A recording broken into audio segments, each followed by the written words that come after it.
Tu mets de l'eau? Oui, allez. Vous me dites... Merci, c'est bon. Je vais remettre l'eau tout de suite. Bon, asseyez-vous, monsieur. Oui. Oui, ça marche, c'est bon. C'est bon. Les oscilloscopes fonctionnent. Mais c'est bon pour moi. Ok. Ben, je vous écoute. Alors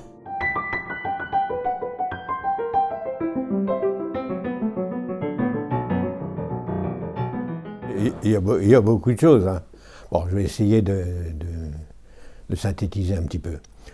Donc, je suis rentré à l'école d'apprentissage sur concours en 1958. À noter quand même qu'il fallait réussir le concours, mais il fallait également avoir le certificat d'études primaires, c'était une obligation. Et donc, comme j'ai passé à 14 ans, le concours avait lieu avant le certificat d'études primaires. Donc, j'étais reçu au concours, mais je n'étais admis à l'école que lorsque j'ai pu prouver que j'avais le certificat d'études primaires. C'est comme ça que ça marchait. Et à l'époque, donc, on s'est présenté à 45, et il n'en fallait que 15. Autant vous dire que il n'y avait rien de rassurant dans l'affaire, étant entendu qu'il y avait des élèves qui sortaient du secondaire par rapport à moi personnellement, moi et d'autres, naturellement, quand on sortait du primaire. Or, nous, en petit village, à Bray, secondaire, c'était très difficile pour les ouvriers d'y arriver, puisqu'il n'y avait pas de transport scolaire, il n'y avait pas toutes ces choses-là qu'aujourd'hui les jeunes disposent. On ne les avait pas, donc ne pouvaient accéder que les familles un peu bourgeoises, ce que j'appelle un peu bourgeoises, mais c'est pas péjoratif, hein. C'est les cultivateurs, les commerçants, ils pouvaient se relayer pour amener leurs enfants le matin et les récupérer le soir. Et là, nous, à l'époque, moi, fils d'ouvriers comme d'autres, on ne pouvait pas. On allait jusqu'au certificat d'études, et puis arrivé au certificat d'études, il y avait que ce concours-là qu'on pouvait tenter, avec la chance un peu de chance de le réussir, mais comme on n'en prenait que sur 45, on n'en prenait qu'un tiers, il fallait quand même tomber sur ce tiers-là. Mais ce qui s'est passé cette année-là, c'est qu'on était du même village, on était trois. On était trois et on avait un instituteur auquel je ne cesse de le rendre hommage. C'était un très bon instituteur qui vraiment nous donnait des valeurs très fortes. Et non, moi j'ai fini troisième, mais j'ai eu un copain à moi qui a fini premier du concours. Et son frère, qui était avec moi, il a fini à peu près au milieu, vers 8, 9, 10e place, je n'ai plus trop en tête. Ce qui fait qu'on s'est présenté à 3, on a été reçus tous les 3. C'est pour l'instituteur, je vais autant vous dire qu'il avait un sourire jusqu'aux oreilles, hein. Donc je suis rentré dans cette école-là où j'ai préparé un CAP de chaudronnier. Donc chaudronnier, spécialité alliage léger. Alliage léger qui était la matière la plus prisée et la plus utilisée en aéronautique. Donc c'est pour ça que quelquefois l'on dit chaudronnier aéronautique, mais en réalité c'est alliage léger. Donc l'aluminium et ses alliages. Avec bien sûr une extension sur le fer, le métallique, mais en feuille très mince, puisque ça fait partie d'un autre CAP, et également une extension sur le cuivre qui se travaille à peu près un petit peu comme l'aluminium. Donc en 3 ans d'apprentissage, j'ai passé le CAP, parce qu'à l'époque c'était 3 ans, que j'ai eu avec une mention.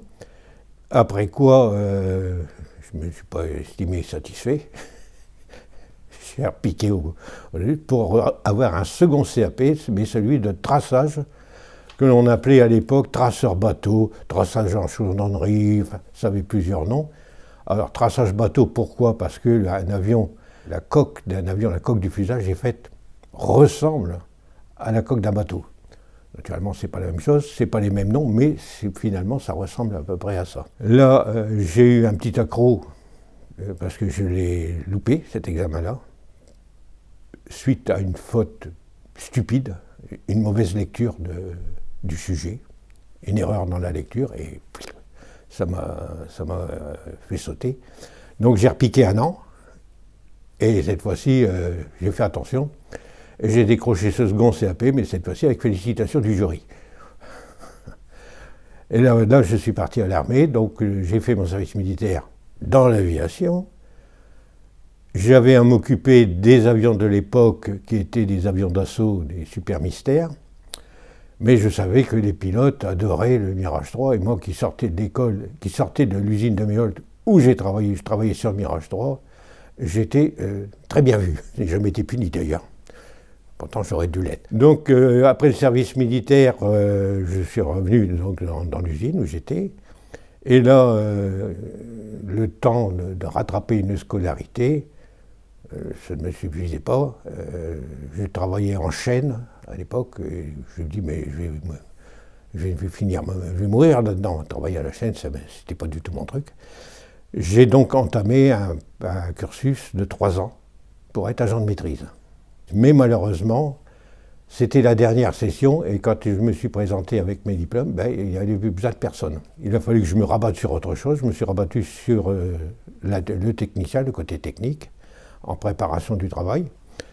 Mais là, ça ne me convenait pas trop parce que c'était toujours dans un bureau, moi je voulais que ça bouge. Et donc, à redémarrer une session, cette fois-ci, en organisation du travail.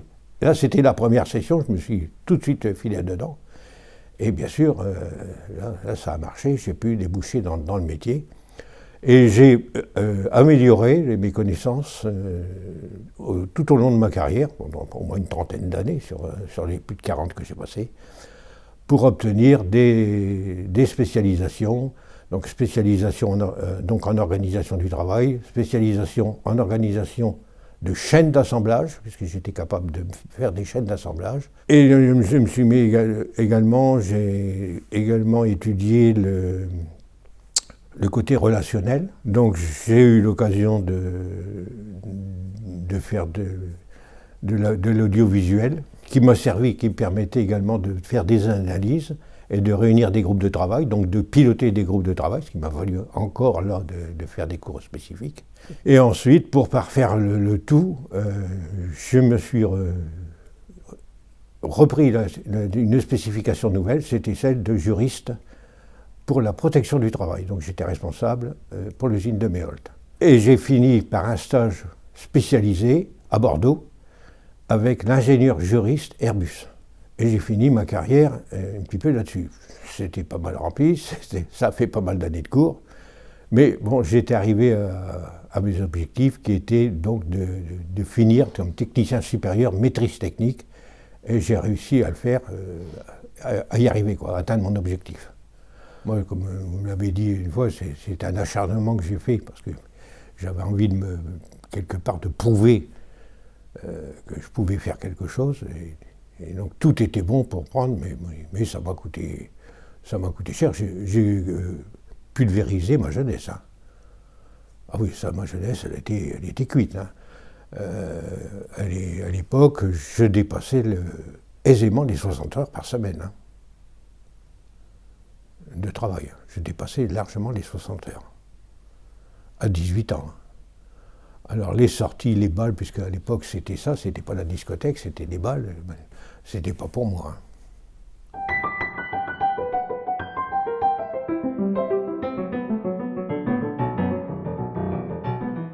Alors,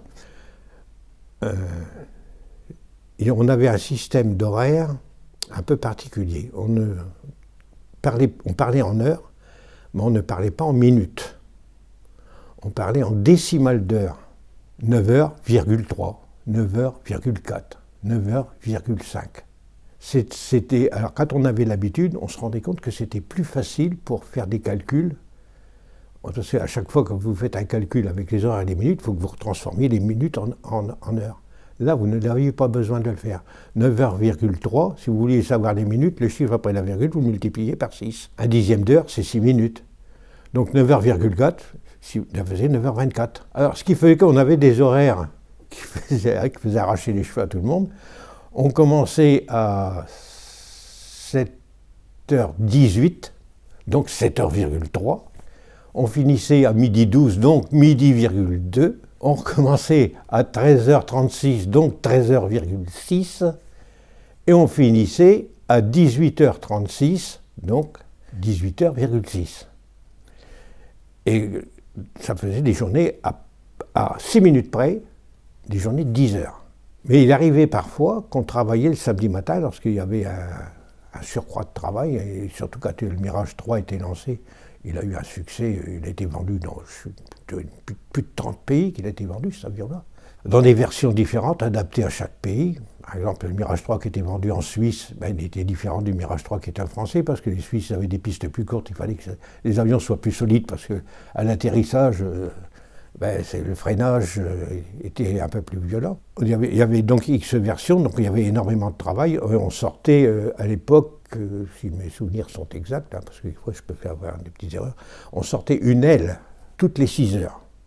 Ce qui veut dire qu'on équipait un avion à 2 ailes, donc on faisait l'équivalent d'un avion toutes les 12 heures. Donc on faisait presque à 6 minutes près 10 heures par jour, pendant 5 jours. Mais il arrivait que s'il y avait un surcroît de travail, on y retournait le samedi matin, on faisait encore 5 heures.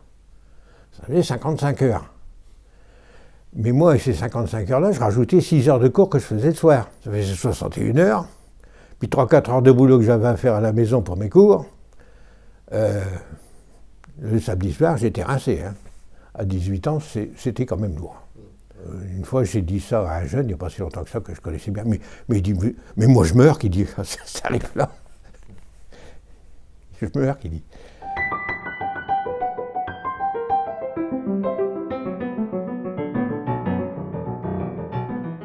Non, j'ai jamais craint d'être licencié parce que j'avais mis tellement de cordes à mon arc, j'arrivais toujours à me faufiler quelque part.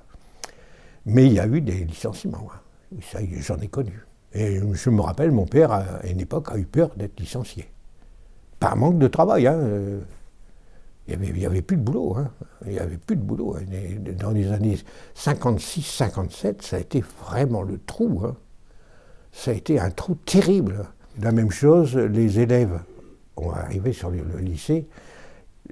On disait à l'époque que tous ceux qui sortaient du lycée étaient pris, ben oui, puisque c'était un lycée privé, étaient pris dans l'usine. Ça n'a pas toujours été le cas. Il y a été une époque où moi j'ai mon fils qui avait passé le concours, comme moi, 14 ans, qui avait réussi, même sapé que moi, et quand il est sorti de l'école, on n'a pas pu, il ne pouvait pas l'embaucher parce qu'il n'y avait pas de boulot. Donc il a galéré. Et après, quand ça a remonté, j'ai poussé à la roue pour le faire réembaucher. Bon, je n'ai pas eu trop de mal puisqu'il sortait de l'école. Et aujourd'hui, il est arrivé en fin de carrière avec une place au moins égale à celle que j'avais quand je suis parti. Bon, aujourd'hui, la charge a l'air bonne, les avions se vendent bien. Personnellement, j'en suis ravi, bien sûr, parce que c'est quand même une usine qui me tient à cœur, quelque part. J'ai quand même fait toute ma carrière, c'est elle qui m'a fait vivre. Puis c'est elle qui, aujourd'hui, quelque part, me fait encore vivre, puisque si j'ai une retraite, c'est bien grâce à l'usine.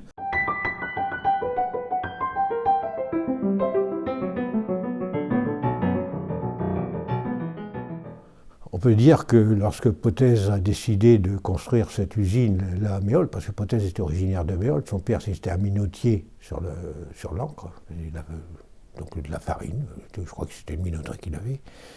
Il avait fait Supaéro avec un copain à lui qui s'appelait Marcel Bloch, plus tard Marcel Dassault. D'ailleurs, pour vous donner 2 chiffres que j'ai en tête, la France possédait 140 avions au départ de la guerre de 1914. On avait 2400 à la fin. Alors, Dassault n'a pas cru à l'aviation. Il a dit non, il y en a trop, les avions, ils ne valaient rien. Mais Potez a dit oui, mais l'aviation civile. Et il a démarré l'aviation civile à Villacoublay. Et il était dans des locaux exigus. D'ailleurs, il faisait même de l'assemblage dehors, dans la rue. Et c'est là qu'il a dit mais pourquoi je ne m'implanterais pas dans mon pays d'origine, où sa famille avait des terres. Il avait bien manipulé son coup, il avait bien réfléchi, parce que Albert, donc Méholt-Albert, c'était très industrialisé, même à l'époque, il y avait des machines-outils, il y avait de tout, on fabriquait de tout, même fabriquait des caravanes. Il avait dit, je vais trouver potentiellement des gens qui vont être capables, avec très peu de formation, vont être capables de travailler, et avec des salaires naturellement plus faibles que sur Paris. Alors, il avait besoin de racheter des terres, parce qu'il n'en avait pas assez, et les terres étaient classées terres rouges suite au bombardement. Les terres étaient polluées par les obus et tout ça, donc il a pu racheter des terres à des prix naturellement peut-être un peu plus bas. Et il a donc monté son usine très rapidement, en 2 ans. Entre la pose de la première pierre et l'ouverture de l'usine, il s'est écoulé 2 ans, donc de 1922, pose de la première pierre, là je parle de tête, hein, à 1924, ouverture de l'usine. Et il a démarré sa fabrication en utilisant une nouvelle technique de construction qui était le travail à la chaîne, qu'il avait vu dans les usines de voitures, qui eux avaient vu ça en Amérique chez Ford. Donc il a organisé son usine avec un travail à la chaîne et l'usine a pris un développement phénoménal. Dans le début des années 30, l'usine de Méholt était classée comme la plus grande usine et la plus moderne usine mondiale. Alors, oui, mais on dit l'Amérique, mais en Amérique, ils n'avaient pas d'avion. En Amérique, ils étaient coincés par des brevets par les frères Wright et ils ne pouvaient pas fabriquer des avions comme ils fabriquaient ici. Et c'est pour ça que je dis, donc les brevets qui bloquaient tout. Et donc il y avait à l'époque plus de 3000 personnes qui travaillaient à Méholt. 3000 personnes, il y avait des trains entiers qui arrivaient à la gare d'Albert et il était des services de camions qui allaient chercher les ouvriers et qui les amenaient à l'usine. Avant que la guerre ne soit chaude, comme on dit, se déclencher, l'effectif était monté à 6000 personnes. Ça travaillait jour et nuit. Ils sortaient, je ne sais plus, j'ai plus trop le chiffre en tête, mais plus de 30 avions par mois.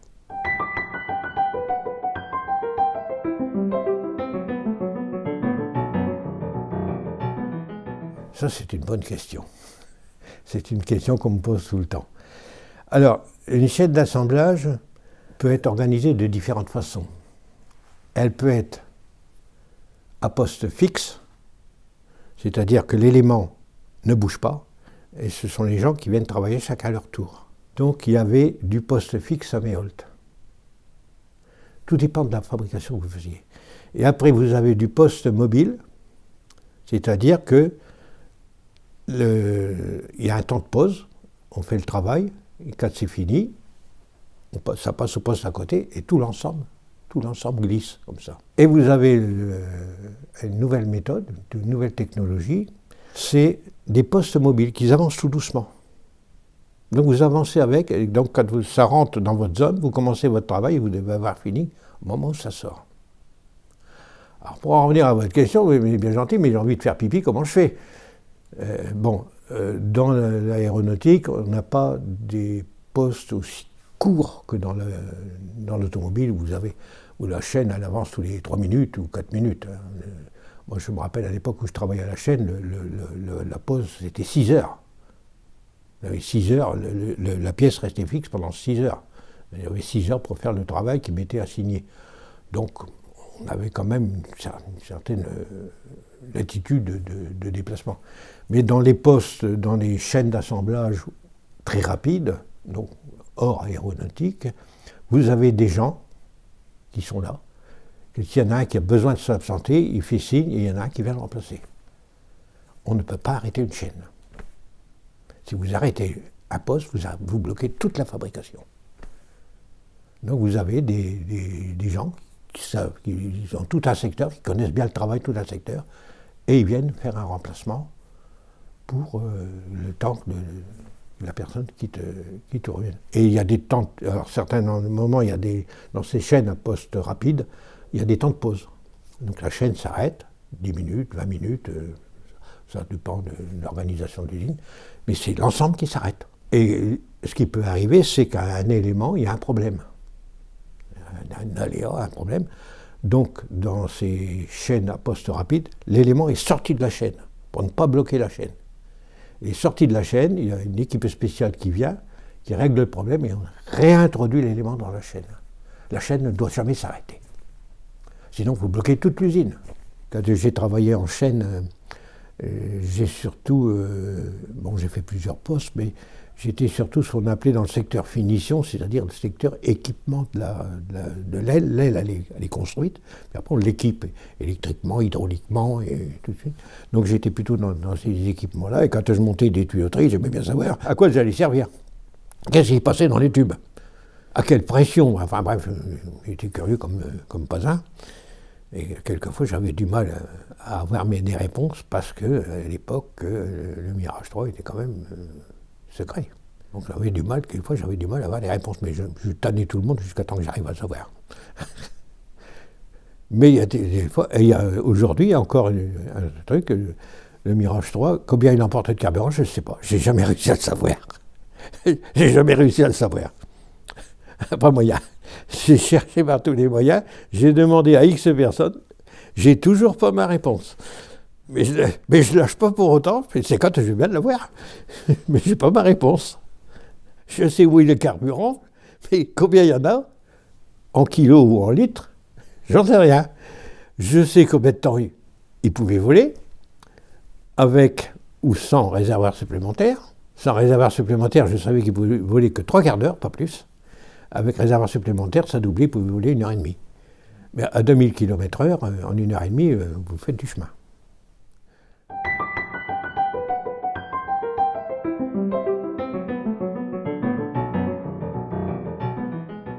C'est-à-dire, quand je suis passé technicien en organisation du travail, ça faisait partie de ce poste-là. Parce que le chronométrage peut se faire de 3 façons. Vous avez le chronométrage pur. Le gars, il vient, il vous chronomètre, c'est tout. Il relève le temps. Bon, il est habilité à mesurer votre efficacité, donc corriger le temps que vous mettez en fonction, si vous allez trop vite, il va vous rallonger le temps. Si vous allez trop lentement, il va vous le raccourcir. Donc il est habilité à le faire, et il est entraîné à le faire, donc j'avais un entraînement là-dessus, capable de juger de 5% à 5% l'efficacité de la personne. Il dit tiens, il est à 105, il est 5% au-dessus de l'efficacité, je vais lui mettre 5% de temps en plus. Il est 5% en moins, je vais lui enlever 5%. C'est le chronométrage pur. Mais il ne fait que ça, relever le temps, point, c'est tout. Ensuite, vous avez un chronométrage plus évolué, qui est le chronométrage avec analyse. C'est-à-dire que lorsque vous chronométrez les gens, vous analysez, s'il y a un problème, vous analysez le problème. Et vous avez le troisième, donc je faisais partie, c'est l'analyseur étude du travail. C'est-à-dire que non seulement on relève, non seulement on analyse, mais on doit résoudre le problème. Alors, résoudre le problème, il y a 2 façons. Ou vous êtes capable tout seul de le résoudre, parce que vous êtes spécialiste là-dedans, vous êtes technicien quand même, vous avez des connaissances, vous avez des compétences. Donc, 80-90% des cas que j'ai eu à résoudre, j'ai pu les résoudre tout seul. Mais il reste les 10% qui peuvent être des problèmes beaucoup plus vastes, qui engendrent des spécialités, par exemple informatique, outils de coupe, enfin bref. Donc des spécialités dont je n'avais pas la compétence.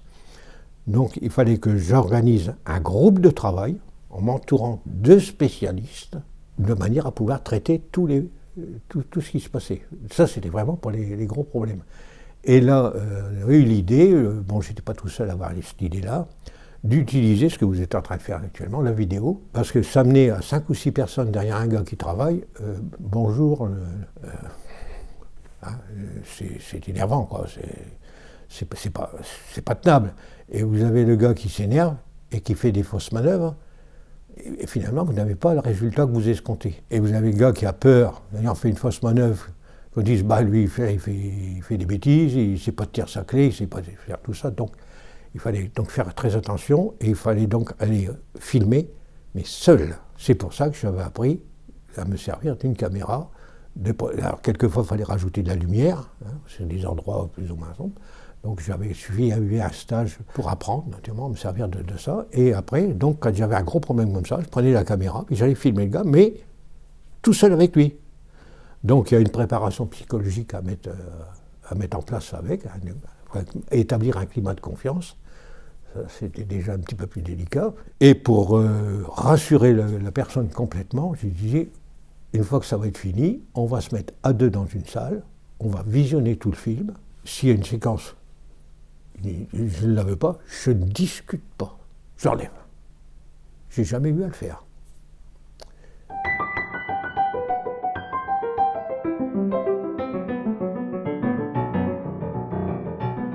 Ça se passait pas trop mal. J'ai jamais eu connaissance de clash, proprement dit. Oh, de temps en temps, il y avait des petits accros, mais comme tout, mais rien de... Non, rien de bien méchant. Quand vous établissez un climat de confiance avec les gens que vous avez sous vos ordres, ils viennent quelquefois vers vous pour vous parler de problèmes qu'ils ont. Ils n'ont rien à voir avec l'usine. Donc il faut savoir mettre la fermeture éclair et aider les gens dans la mesure du possible, les rassurer. Et ça, j'ai eu plusieurs fois à le faire. Et j'avais 25 ans.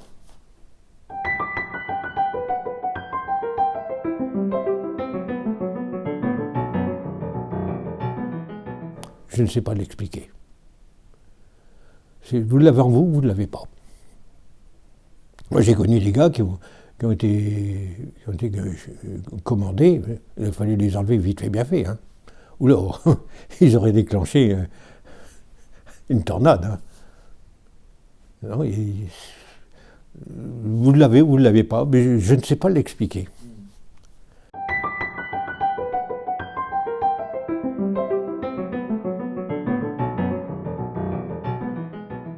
Ah, j'ai même été secrétaire de la société musicale de Bray, d'ailleurs. Et ça a continué. J'ai mon fils qui a été chef de musique aussi. Bref, j'ai pas été chef de musique, mais c'était d'ailleurs à l'époque où je faisais beaucoup d'heures, c'était le seul loisir que j'avais, quoi. C'était de faire ça. Donc j'allais quoi à la répétition de musique en plus, quoi. Ici, il y a une société de musique dans laquelle il y a un climat super, super chouette. D'ailleurs, de temps en temps, je vais toujours les voir. J'ai assisté à une réunion, à une répétition. Je suis toujours accueilli à bras ouverts. Ça fait toujours plaisir. C'est signe que vous avez laissé un bon souvenir.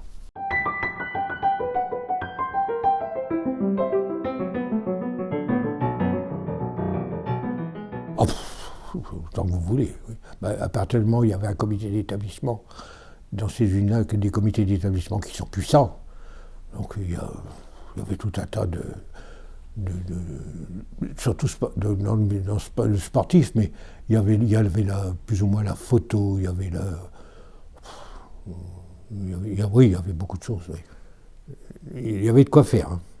À Méholt, il y avait de quoi faire. Et puis il y avait également des terrains de camping. Il y en a toujours d'ailleurs. Et j'ai même été, là encore, gérant d'un terrain de camping pendant une paire d'années. Pendant les loisirs. Ah oui, il n'y avait rien qui m'arrêtait. Oh, j'ai traîné mon boss un peu tout partout. Hein. Et puis j'ai également été secrétaire d'une association de pêche, et de pisciculture et de milieux aquatiques. J'ai fait ça pendant 11 ans.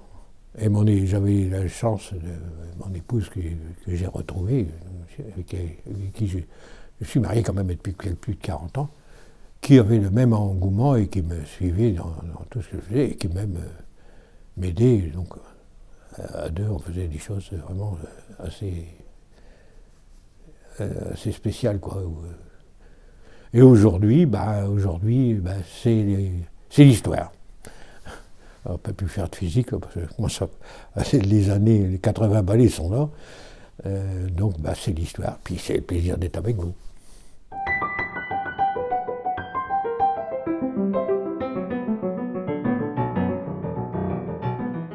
Non, il y avait une vie collective quand même, mais pas la force qu'on pourrait le croire. Mais c'était beaucoup d'associations, beaucoup de clubs et tout ça, et les gens se regroupaient suivant leurs affinités. Hein, mais dans le sens que vous le dites, non.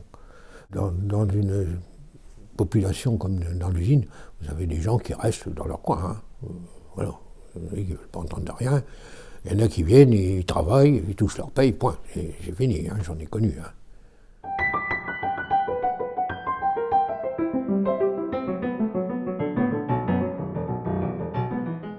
Absolument pas. Le métier que j'avais en tête, et ça je vous en ai parlé la dernière fois, je me rappelle bien ce que je vous ai dit, mais je n'ai pas pu le faire, because les déplacements, je n'ai pas pu monter, aller dans le secondaire.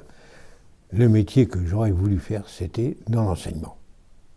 C'était un désir comme ça que j'avais, je ne sais pas, j'avais ça en moi, je disais, ce serait bien si je pouvais être instituteur.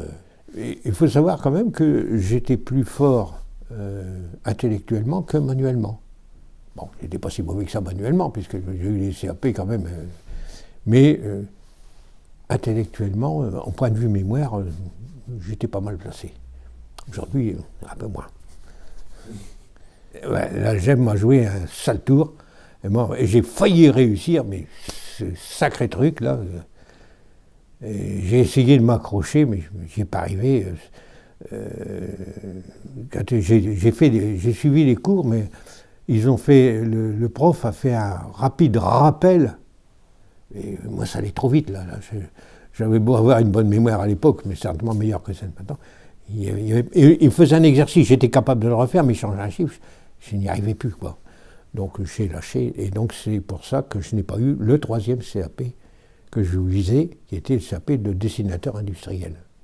Par contre, j'avais toutes les compétences à côté pour le faire, puisque la précision de demander d'un dessinateur industriel était bien plus faible que la précision du métier de traceur que j'avais. Malheureusement, mathématiques, ça coinçait.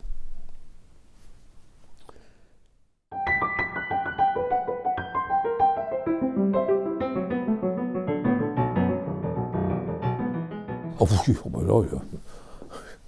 je ne saurais pas vous les citer parce que Il y en a eu beaucoup. C'était pas rare, disons. Ouais. Mais c'était pas des longues grèves. Souvent, c'était des débrayages. On appelle ça des débrayages d'une heure. Ouais. Par contre, j'ai connu une longue grève. Oui, c'est 1968. Mai 68. Alors là, j'ai connu la grève de mai 68. L'usine a été arrêtée pendant un mois. Hein. C'était le pays qui était bloqué, hein, complètement. Hein. Alors qu'il m'est arrivé une histoire en mai 68. J'en loupais jamais une, moi. C'est que ma femme, c'est ma première épouse, était enceinte, et elle a accouché pendant les grèves. Donc mon premier fils, qui va être en retraite, il est né pendant les grèves. Alors j'ai été assisté à l'accouchement, puis après j'étais monté la garde à l'usine. La garde de nuit, parce qu'on gardait l'usine. Hein. On avait peur que les étudiants ils débouchent et puis ils viennent faire du dégât dans l'usine. Donc l'usine n'a jamais été aussi bien gardée qu'à cette époque-là. On accompagnait les gardiens. Et les gardiens qui faisaient leur ronde, on les accompagnait. Ah, mais j'étais content. Bon, les conflits sociaux, quand même savoir qu'à Méholt, les salaires sont pas si mauvais que ça. Hein. Bah, les gens, bon, naturellement, on espère toujours gagner plus. Hein. Mais savoir que les salaires, quand même, par rapport à d'autres métiers, sont intéressants, quoi. Moi, personnellement, j'ai toujours bien gagné ma vie. Bah, ce sont des métiers qu'on peut appeler ça de valeur ajoutée. C'est des métiers spécialistes, où le droit à l'erreur est nul, on n'a pas le droit. On n'a pas le droit à l'erreur. C'est zéro faute, absolue. Vous n'avez pas le droit de vous tromper. C'est pas difficile, vous n'avez pas le droit. Alors vous allez me dire, mais tout homme peut faire une erreur. C'est vrai. Personnellement, ça m'est arrivé. Mais on est tellement impliqué dans la sécurité, parce qu'on sait qu'on travaille sur des avions, on sait qu'il y a des gens qui vont monter là-dedans. Quand on travaille sur un Airbus, on sait qu'il va y avoir 300 personnes ou 400 personnes là-dedans. Donc, instinctivement, on est sur la sécurité du travail, la sécurité de la pièce. Donc, si on fait une erreur, arrive, on la signale tout de suite. On peut la corriger, on peut la réparer, ou on peut mettre la pièce à la poubelle pour en mettre une autre, mais on ne laisse jamais un défaut passer. Jamais. Et j'ai toujours en tête, aujourd'hui il n'existe plus ce panneau-là, mais à l'époque, j'ai commencé dans les années 60, il y avait un panneau accroché au plafond, un grand panneau. Commettre une erreur est une faute pardonnable et réparable, la dissimuler est un crime. Ça dit bien ce que ça veut dire.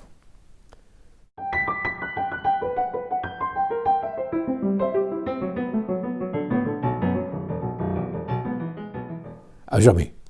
J'ai eu la malchance d'être dévalué et j'ai voulu prouver que c'était pas vrai.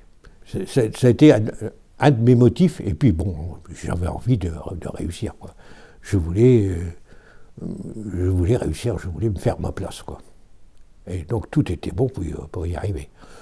Mais ça m'a coûté quand même beaucoup de boulot.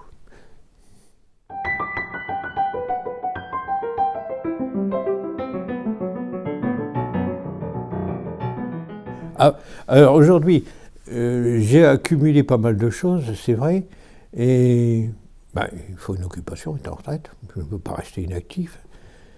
Et sportivement, dans le sport, mais sportivement, c'est pas possible, mon état de santé ne le permet pas. Et surtout, mon état visuel ne permet pas les chocs ni rien, puisque j'ai été opéré des yeux, et donc j'ai les yeux très fragiles.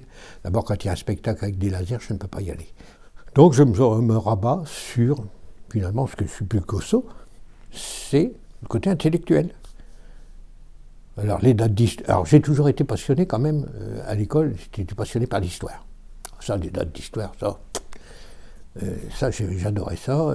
La géographie, un petit peu moins, mais l'histoire, et c'est toujours mon dada. Quelquefois, mon épouse a dit, bon, tu commences à barrer. Alors, quelquefois, je parle avec des gens, ils me disent, mais toi, fais ton histoire. Je dis, ouais, mais moi, je dis, l'histoire m'intéresse, mais par contre, l'histoire des gens qui sont autour de moi ne m'intéresse pas. Ce qui s'est passé dans le passé, oui, ça m'intéresse. On dit toujours, pour savoir qui tu es, tu dois savoir d'où tu viens. Voilà. Mondial? Non. Deuxième? Ok. Mais je vous en dirai pas plus. Non, non. Ok. Ah oui, je vais m'en occuper, ne vous inquiétez pas. C'est le mystère du jour. C'est le mystère du jour. Hop.